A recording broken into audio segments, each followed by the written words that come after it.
Asansol Mohishila east Bengal fan ক্লাবের পক্ষ থেকে আজ আয়োজন করা হয়েছে ইস্ট বেঙ্গলের 106তম প্রতিষ্ঠা দিবস। এই প্রতিষ্ঠা দিবস উপলক্ষে প্রতি বছরই কেক কেটে উদযাপন করা হয়। এছাড়াও মহিশিলার রাস্তা মেতে উঠেছে লাল হলুদ পতাকায়। আজ এই বিশেষ অনুষ্ঠান উপলক্ষে বিনামূল্যে রক্তদান এবং চক্ষু পরীক্ষা কেন্দ্র শিবিরের আয়োজন করা হয়েছে।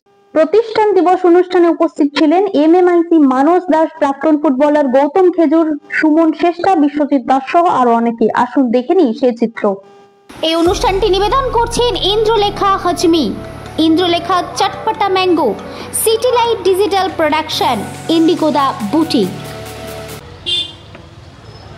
দাদা, আজকে আপনাদের অনুষ্ঠানের কর্মসূচি সম্বন্ধে বলবেন।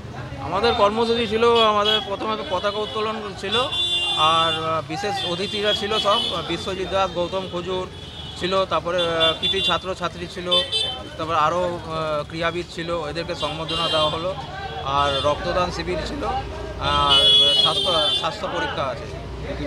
এখনই চলছে, এখন আর কেক কাটা হয় প্রত্যেকবারের মতো। 106তম প্রতিষ্ঠা দিবসে আমরা সবাই প্রতিবারই এখানে একসঙ্গে তাদের মিলিত হই এবং প্রথমে আমাদের পতাকা উত্তোলন এবং কেক কাটার মাধ্যম দিয়ে অনুষ্ঠানটা সাফল্যমণ্ডিত হয়।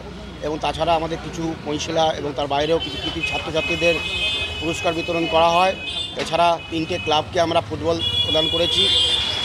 আর আমাদের ভেতরে স্বাস্থ্য পরীক্ষা শিবির এবং রক্তদান শিবির